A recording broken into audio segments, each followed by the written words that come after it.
One man, one button, the end of the world. Or at least that's what Vladimir Putin wants everyone to think. He flashes the threat of nuclear fire whenever things go south. But can he actually wipe out the West with a push of a button? And how much power does he really have? On today's episode of the Infographics Show, we're breaking down why Putin's nuclear threat is more complicated than even he realizes. So let's clear up this myth. Hollywood loves to show nuclear war as one man pressing a very big red button. Seconds later, mushroom clouds fill the sky. But the truth is way less cinematic and a whole lot messier. In Russia, the process isn't just Putin casually deciding to send the world back to the Stone Age. He's got to wrestle with something that sounds like a Cold War escape room: the triple-key Shaget system. Russia's nuclear chain of command rests on three identical-looking briefcases called Shagets, named after a mountain in the Caucasus because the Soviets love dramatic code names. One case goes to the president, another to the defense minister, and a third to the chief of the general staff. Each case holds the digital equivalent of a nuclear golden ticket, the ability to initiate a launch authorization. But, and probably infuriating for someone like Putin, you need all three to initiate the sequence. The briefcases themselves don't fire any missiles either. Instead, they connect to Kavkaz, the Kremlin's secret communications network. Kavkaz passes instructions to Kazbek, Russia's central command and control hub. From there, the signal would cascade to the strategic rocket forces who actually hold the keys, literally and legally, to turning the president's will into launch. So it is a bit convoluted, much like the process of using America's nuclear football, another story for another time. But it's also important to remember the timeline involved in a Russian nuclear launch. The entire system is built around a 10-minute authorization window. It takes longer to pick a movie on Netflix than for satellites to spot the incoming warheads, the Kremlin to panic, and the triple-key system to decide on retaliation. Critically, that compressed timeline still doesn't mean that Putin has free reign. It means multiple people have to scramble to confirm, double-check, and authorize under the most stressful conditions imaginable. The world at large might be fortunate that Russia developed this triple-key system when they did. History might have had a hand in putting up a few barriers to the devil on Putin's shoulder. The Shaget structure was built in the early 1980s, in the twilight of the Soviet Union's collapse, when even Moscow realized that lone madman with finger on button was not the most reassuring way to run a nuclear superpower. Ultimately, the whole system was designed to slow things down, not speed them up. And that's a good thing. We've actually seen what happens when the world throws Russia a curveball. The Shaget system got its trial by fire in 1995, when a perfectly innocent scientific experiment in Norway nearly lit the fuse on World War III. It remains one of the few times a Russian president actually had the nuclear briefcase open in front of him, weighing whether the end of the world was minutes away. Maybe we were fortunate it wasn't a young ex-KGB officer named Vladimir. On that morning, Norwegian scientists launched a Black Brant 12 rocket to study the northern lights. That seems totally innocuous, right? Wrong. The scientists didn't really take into account the fact that their missile's flight path looked suspiciously similar to a US Trident nuclear missile screaming over the poles. Russian radar operators, still edgy from the chaos of the Soviet breakup, sounded the alarm. In Moscow, alarms blared, red phones lit up, and for the first and only time in history, the Russian nuclear briefcase was activated for a sitting president.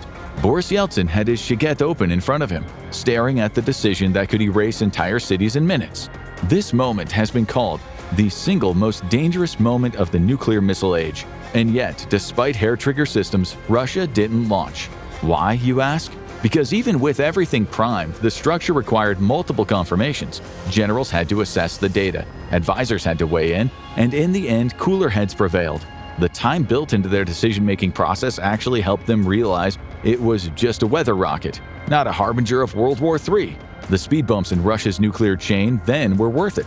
Rather than having a single guy press a button, you had a room of nervous guys second-guessing themselves while the clock ticked down. But let's just say, for the sake of argument, that Putin, the defense minister, and the chief of the general staff all decide the threshold has been crossed and it's time to light up the world. Does that mean that missiles immediately roar out of silos across the frozen Russian steppes?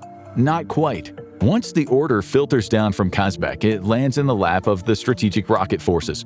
These are the men and women stationed at the silos, submarines, and mobile launch units who actually carry out the order. And here is something people don't talk about.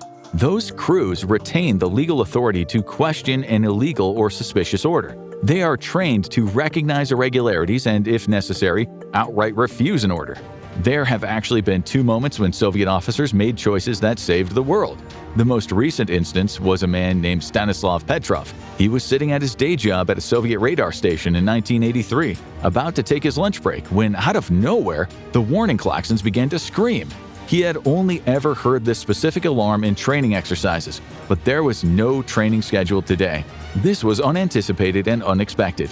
An utterly chilling alarm warning that 5 Minuteman intercontinental ballistic missiles had been launched by the United States, and they were headed his way. Petrov had trained for this exact moment. His job was to pick up the phone, report the launch, and set into motion a chain that could unleash 36,000 Soviet warheads down on the perpetrators, no doubt the United States. This was the height of the Cold War, after all. But something didn't add up. 5 missiles? That couldn't be a first strike. He'd been told America would overwhelm the Soviets. They would have no choice but to fire back with everything they had.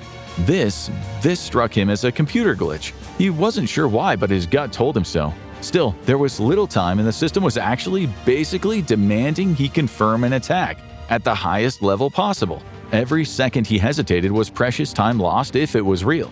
And then, against orders and instinct, he dismissed the warning outright as a malfunction. And he was right. The satellites had actually mistaken sunlight glinting off the clouds for missile exhaust. Petrov's quiet gamble saved hundreds of millions of lives. Amazingly, he did so with nothing more than hesitation and a hunch. And that was only the most recent account of a Soviet officer literally saving the entire world. You probably have heard of the Cuban Missile Crisis, that chilling 2-week ideological confrontation in October 1962, where the world hovered on the edge of annihilation. American spy planes had revealed Soviet missile sites in Cuba, and President Kennedy imposed a naval quarantine around the island. U.S. destroyers prowled the seas, ordered to force Soviet submarines to the surface. Their weapon of choice were small depth charges, warning shots meant to signal, not sink, Russia's prowling undersea threats. Deep below, aboard the Soviet submarine B-59, the crew had no idea these blasts were intended as messages. Cut off from Moscow, sweltering in 120 degrees Fahrenheit heat and rising carbon dioxide, they assumed war had already begun. Captain Valentin Savitsky, convinced that they were under attack, ordered the sub's nuclear torpedo armed. His political officer agreed. Just one launch would have triggered an unstoppable chain reaction of retaliation. Only Vasily Arkhipov stood in the way. As flotilla chief of staff, he had veto power. He argued that the Americans weren't trying to kill them, only flush them out. Against furious opposition, he refused to approve the strike. Finally, Savitsky relented and surfaced. No one outside of the Kremlin knew at the time, but Arkipov's calm defiance may have been the single decision that kept October 1962 from becoming the end of history. These stories matter because they show the real breaks in the system aren't just electronic networks, but human beings. If the Soviet nuclear command system manages to slow things down with triple briefcases and cranky colonels, Putin's Russia adds another tricky and confounding layer: politics. State media portrays him as a shirtless strongman wrestling bears and dictating history with the flick of a wrist. But the reality is, even Putin must operate inside a web of fragile dependencies. The first hurdle is Putin's main source of support: Russia's billionaires. These so-called oligarchs are the oxygen line to Russia's economy. Men like Oleg Deripaska, a metals magnate who always tried to straddle the line between Moscow and Western markets. Then there's Vladimir Putin, the nickel tycoon whose empire depends on global exports. These guys don't exactly dream of nuclear winter. They dream of much cushier things like villas in Sardinia and Swiss bank accounts that aren't perpetually frozen by vindictive Western sanctions. If Putin ever pushed the button, their fortunes, already squeezed by sanctions, would evaporate overnight. What good is a $500 million yacht when the Mediterranean itself has become radioactive? Oligarch support for Putin rests on a strange paradox. Yes, they tolerate his wars and bluster, but only so long as it doesn't completely destroy their ability to do business abroad. A nuclear strike would torch what remains of those ties, taking the oligarch's fortune and Putin's financial lifeline down with it. And oligarchs, for all their loyalty, have a proven habit of mysteriously falling out of windows when they fall out of line. Their instinct for self-preservation is one of Putin's biggest checks. Next, there's Russia's military leadership. Ex-defense minister Sergei Shoigu, for example, was often paraded alongside Putin as the architect of Russia's military venture in Ukraine. But Shoigu's careful positioning before his 2024 transfer as head of the Russian Security Council tells the story. He rarely pushed beyond conventional escalation, preferring to preserve the military's credibility rather than gamble it all on apocalypse. Russia's generals may at times look completely inept, but even they know that a nuclear launch wouldn't merely end NATO, it would end them. Their families, their dachas, the bank accounts are just as vulnerable as anyone else's. This isn't Babushka's Red Army willing to die en masse for an ideology. This is a leadership class with mortgages in London and condos in Dubai. And like Arkhipov or Petrov before them, when the missiles start blinking on a radar screen, they may well be the ones who hesitate. Lastly, there's the FSB, the spiritual successor to the KGB, and the broader Russian security apparatus. Their real priority is domestic control, not global conquest. Suppressing protests, cowing journalists, keeping the elites in line. It all requires a functioning state apparatus. Nukes and functioning state apparatus are not exactly synonymous. Launching them would likely annihilate Russia's ability to govern itself coterminously with any damage it might cause Russia's alleged enemies. For the FSB, and honestly for Putin as well, nukes are a deterrent tool, not a usable weapon. Threaten them, brandish them, maybe even parade a couple through Red Square for extra political points. But to actually fire them is perhaps the ultimate act of self-sabotage. So even if Putin somehow bent his oligarchs, generals, and secret police all into alignment, he would still crash headlong into the brick wall of NATO. The alliance's Article 5 is famous for its lack of ambiguity. It is the closest thing humanity has to a guaranteed insurance policy.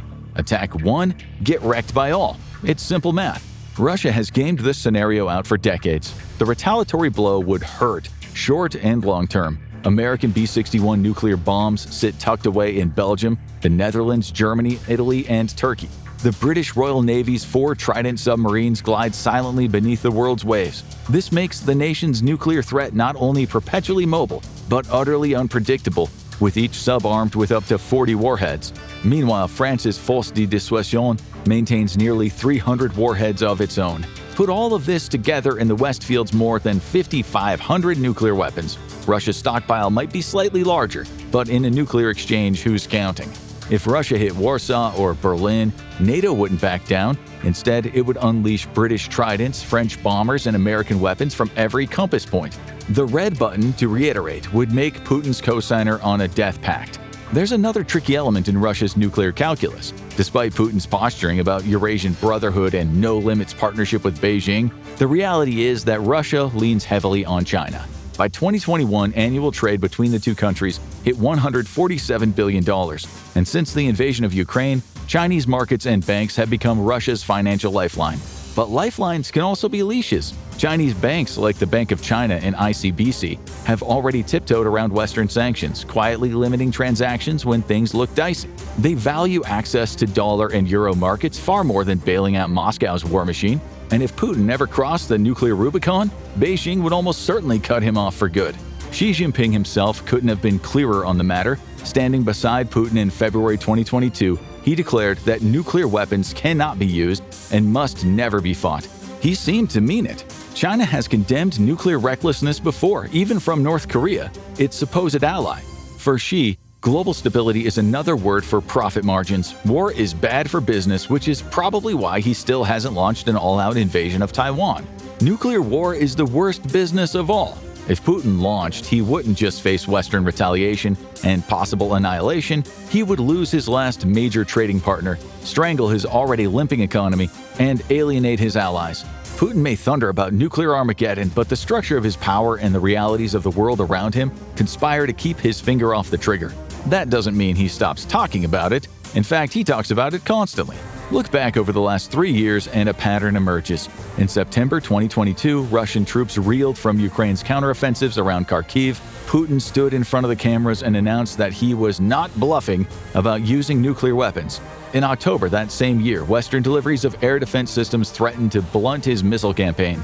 In response, the Kremlin began accusing Kyiv of plotting a dirty bomb attack.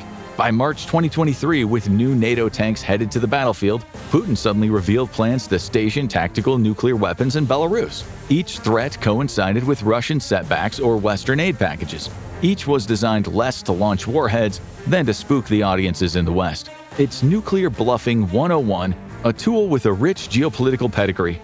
Richard Nixon once told his aides he wanted Hanoi to believe he was so volatile he might just nuke them into surrender. The so-called madman theory perfected by Henry Kissinger. Putin has applied a version of it with his own menacing flavor, poisoning dissidents abroad, imprisoning opponents at home, and thumbing his nose at international law. To the outside world, he might just be crazy enough to push a button. And that's exactly what he wants, even though a careful observer would see that his nuclear threats have always followed a careful script. Conventional threats come first, tactical hints follow. Only then do vague references to strategic consequences appear, always wrapped in enough ambiguity to keep everyone guessing. Western capitals have gotten better at reading the signs. U.S. intelligence keeps a constant eye on Russian nuclear readiness, monitoring everything from troop movements near storage depots to the status of long-range bomber bases. CIA leaders have cautioned against the evidence that Russia is preparing for actual nuclear warfare. NATO, meanwhile, consults through its nuclear planning group, rehearsing responses and calibrating public messaging to signal both caution and resolve. German Chancellor Olaf Scholz has even phoned Putin directly several times to remind him that Europe takes the threat seriously, but they will not be intimidated. The calls, like the threats themselves, usually come at moments of crisis when the war has turned against Russia. It's all happened before. In 1962, the Cuban Missile Crisis pushed the world to the brink. John F. Kennedy spent 13 days practically sweating through his shirts. His ex-com argued back and forth, bomb Cuba or keep breathing. In the end, cooler heads prevailed. The nukes stayed in their silos. 2 decades later, NATO ran a war game called Able Archer that looked so convincing the Soviets thought it was the real deal and nearly pushed the button. The scare was so bad it produced the famous Washington-Moscow hotline, the red phone meant to keep misunderstandings from ending the world. Post-Soviet Russia didn't forget those Cold War lessons. In 1993, Moscow quietly scrapped the Soviet Union's famous no first use pledge, meaning that nukes could in theory go first. Scary stuff on paper, but under Putin the fine print kept narrowing. By 2000, nukes were only for existential threats. In 2020, the doctrine doubled down on the same line. The rhetoric makes it sound like Moscow keeps a button under every desk, but the reality is more boring. Russia's top brass still preaches restraint. Men like Valery Gerasimov, Putin's battle-hardened chief of staff, may be loyal, but they grew up in a system that drilled one lesson into their heads: no one wins a nuclear war. Even if Putin tore up his own rulebook, Russia's nuclear system is far from a magic button. Russia's command lines still run through aging cables, the kind that could be cut in a crisis. Their satellites rely on Western-made parts Moscow can't replace, and the backup networks have been neglected for decades. But America isn't much better. As of 2016, its missile silos still ran on a computer system designed in the 1970s to use 8-inch floppy disks. In any event, even if an order left the Kremlin, there is no guarantee it would make it to the missile crews in a timely or orderly fashion. And those crews aren't automatons. They work in pairs with codes that expire daily and keys that must be turned at the same time. It's designed all to prevent one man's rash decision from ending the world. But suppose it all worked perfectly and a missile actually launched. The economic consequences would hit Russia immediately. International banks would cut Moscow off even more completely than they already have. Europe would target its oil and gas lifelines. The ruble would collapse and savings would vanish overnight. Russia's supply of chips, aircraft parts, even basic medicines would dry up. And beyond that, the world would march into World War III. And that's why Putin brandishes nukes but never fires them. The threat buys him some leverage. The use would destroy him. Putin may not be able to launch nukes easily, but what if it happened anyway? Watch What If Russia Launched a Nuclear Bomb Minute by Minute to see how the world would change in an instant.